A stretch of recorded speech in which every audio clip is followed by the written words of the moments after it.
믿는 하나님은 가장 강하신 분이십니다. 이 세상의 그 어떤 것도 하나님보다 강하다고 할 수가 없습니다. 그것이 권력자이든지 독재자이든지 말입니다. 이 세상의 그 어떤 것이 강하다고 할지라도 하나님 앞에서는 한낱 피조물에 불과하기 때문입니다. 세상을 창조하시고 권력자에게 힘과 권세를 주시는 하나님께서 그들보다 약하다고 하실 수 있겠습니까? 결코 그럴 수 없습니다. 심지어 사탄의 세력조차 하나님 앞에서 강하다고 할 수 없는 것은 우리 하나님께서는 절대 주권의 하나님이시기 때문입니다. 우리가 읽은 이사야 말씀은 바벨론의 포로로 끌려간 이스라엘 백성들을 향하여 하신 말씀입니다. 이스라엘은 한때 어떤 나라였습니까? 하나님의 크신 손으로 출애굽하였고 솔로몬 시대에 아주 크고 부유한 나라였습니다. 그런 이스라엘 나라에 바벨론이라는 나라가 쳐들어왔습니다. 당시에 바벨론 제국은 중근동에서 신흥 패권 국가였습니다. 바벨론이 아무리 강한 나라이지만 이스라엘에는 하나님께 제사하는 성전이 있었기 때문에 하나님께서는 결코 이스라엘이 바벨론에게 지지 않게 하실 것이라고 그들은 믿었습니다. 그러나 주전 586년경에 바벨론 제국의 느부갓네살 왕에 의해 이스라엘은 무참히 패배하였습니다. 당시에는 나라와 나라 간의 싸움은 단순히 국가와 국가 간의 싸움으로 끝나는 것이 아니었습니다. 이는 각 나라가 믿는 신들의 전쟁으로 간주되던 시절이었습니다. 그렇다면 당시에 이스라엘이 바벨론에게 졌다라고 하는 것은 무엇을 의미하는 것이겠습니까? 바벨론이 섬기는 신에게 이스라엘이 섬기는 신이 졌다고 생각되어질 수밖에 없었습니다. 다시 말해서 여호와 하나님보다 바벨론이 섬기는 마르둑이라는 신이 강해서 이스라엘이 바벨론 제국에게 처참하게 패배했다고 생각될 수밖에 없었습니다. 정말 하나님께서 바벨론의 신보다 약해서 이스라엘이 바벨론에게 패배하였을까요? 바벨론의 신이 정말 하나님보다 강한 신이겠습니까? 오늘 우리가 읽었던 이사야 말씀을 보면 결코 그렇지 않음을 말씀하고 있습니다. 하나님께서는 이방의 신들보다 결코 약한 분이 아니라는 사실입니다. 그러면 하나님께서는 이방 신들보다 어떻게 강하신 것일까요? 이스라엘의 하나님께서는 다른 이방 신들과 비해 완전히 다른 면을 가지고 계십니다. 다른 어떤 신들이나 사람들에게 결코 없고 따라할 수 없을 만큼 위대한 면이 계십니다. 그것은 우리 하나님은 창조주 하나님이라는 사실입니다. 우리 하나님께서는 창조주 하나님이십니다. 이 세상에 있는 모든 것들은 하나님께서 지으셨기에 그 어떤 피조물도 하나님께 의존하지 아니한 것들이 하나도 없습니다. 그래서 우리 하나님은 다른 신들보다 비교할 수 없을 만치 위대하고 가장 강하신 분이라는 사실입니다. 그래서 26절에서 이렇게 말씀하고 있죠. 너희는 눈을 높이 들어 누가 이 모든 것을 창조하였나 보라. 주께서는 수요대로 만상을 이끌어내시고 그들의 모든 이름을 부르시다니 그의 권세가 크고 그의 능력이 강함으로 하나도 빠짐이 없느니라 라고 말씀하죠. 하나님께서는 모든 것을 창조한 분이시므로 그분 앞에서 그 어떠한 신도 없고 그 어떤 힘센 왕도 강한 용사도 없습니다. 이들 모두 하나님 앞에 서면 한낱 먼지와 같은 것들이 될 수밖에 없습니다. 어떤 제국이든지 용사이든지 왕이든지 하나님 앞에서는 어쩔 수 없는 연약한 인간에 불과한 것입니다. 그래서 어느 누가 아무리 힘이 센들 하나님과 같아질 수가 없습니다. 창조주 하나님께서 바람 한 번 불면 허무하게 사라질 뿐입니다. 그러므로 이사야 40장 6절에서부터 이렇게 말씀합니다. 모든 육체는 풀이요 그의 모든 아름다움은 들의 꽃과 같으니 풀은 마르고 꽃은 시듬은 여호와의 기운이 그 위에 불미라. 이 백성은 실로 풀이로다.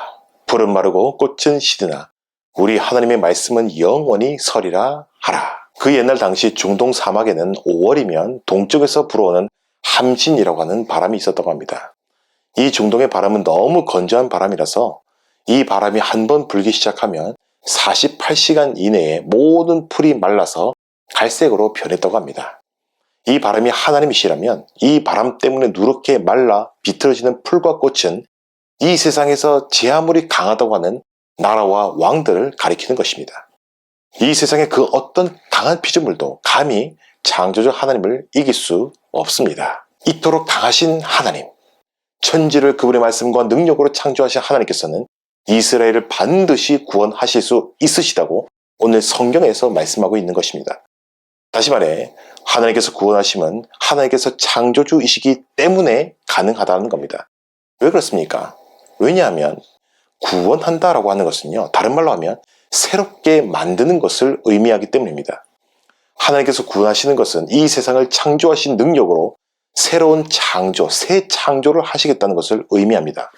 그래서 이 세상을 창조하신 창조주 하나님께서 또한 오늘날 우리를 구원하실 수 있는 하나님이라는 사실입니다. 사랑하는 여러분, 우리가 받은 구원이 무엇입니까?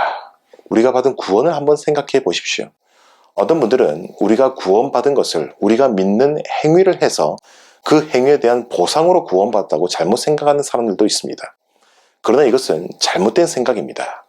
우리는 하나님께 뭔가 해드려서 보상으로 구원받은 것이 아닙니다. 하나님께서 우리에게 믿음을 주시고 우리로 하여금 새롭게 변화시켜 주셨기 때문에 가능한 것입니다. 다시 말해 우리를 하나님 믿고 구원받을 수 있는 새로운 피조물로 다시금 창조해 주셨기 때문에 가능한 것입니다. 이 세상을 창조하신 창조주 하나님께서 우리를 새로운 재창조를 해 주신 것이 바로 우리의 구원이라고 할 수 있습니다. 하나님께서 그분의 창조의 능력으로 완악한 우리의 마음을 깨뜨리시고 성령의 역사를 잇고 그 안에서 다시 태어나게 하신 창조의 능력을 우리에게 또한 우리 안에서 행하여 주셨기 때문입니다. 그러므로 우리가 다시금 중생하는 것은 오로지 하나님의 전적인 창조의 능력이고요, 하나님의 전적인 은혜입니다. 우리의 구원은 전적으로 하나님의 절대 주권에 달려 있습니다. 그러므로 우리 구원에 있어서는요, 하나님 앞에서 우리는 아무런 할 말이 없습니다. 오히려 그 은혜에 감사하고 감격할 따름이고요, 그분의 말할 수 없는 창조의 능력을 찬양하고 경배하며 무한히 그분께 영광 돌려야 되는 것입니다. 사랑하는 여러분, 우리는 오늘 이 말씀을 통해서 우리 하나님께서 어떤 신보다 권세자들보다 강하신 하나님이라는 것을 알게 되었습니다. 하나님께서 강하신 이유는 그분께서는 창조주이시기 때문입니다. 창조주 하나님께서는 또한 구원의 하나님이신데 그 이유는 우리에게 새로운 창조를 베풀어 주셔서 우리로 믿고 구원받을 수 있는 새 피조물이 되게 하셨기 때문입니다.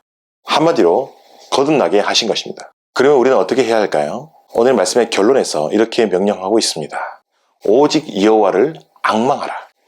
오직 하나님을 바라보고 그분만을 의지하라. 그분에게 우리의 소망을 두라. 우리 스스로의 힘으로 구원 얻을 수 없고 오로지 하나님께서 우리를 변화시켜 주시고 구원해 주시기 때문에 우리가 해야 하는 것은 피곤하지 않으시고 곤비하지 아니하시며 오히려 피곤한 자에게 능력을 주시고 무능한 자에게 힘을 주시는 전지전능하신 하나님, 절대 주권의 하나님을 바라보고 의지하라는 겁니다. 이렇게 하나님을 바라보고 의지하는 것이야말로 하나님을 온전하게 믿는 것입니다. 전능하신 하나님을 바라보고 의지하는 자는 결단코 흔들림이 없는 줄로 믿습니다. 바라기는 이 자리에 앉은 우리 모두는 하나님의 능력을 바라보시길 바랍니다. 이 세상에 소망을 두시거나 나 자신의 모습 때문에 낭망하지 마시길 바랍니다. 구원의 하나님을 바라보십시오. 하나님께 모든 소망을 두시고 오직 그분만을 의지하시기를 바랍니다. 그럴 때에 하나님께서 우리 안에 또는 우리의 모든 삶 가운데에 놀라운 일을 행하여 주실 줄로 믿습니다. 기독교의 힘이 바로 여기에서 나오는 것입니다.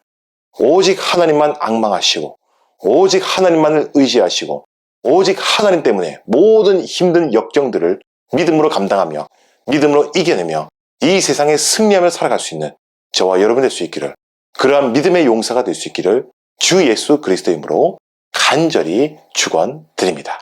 감사합니다.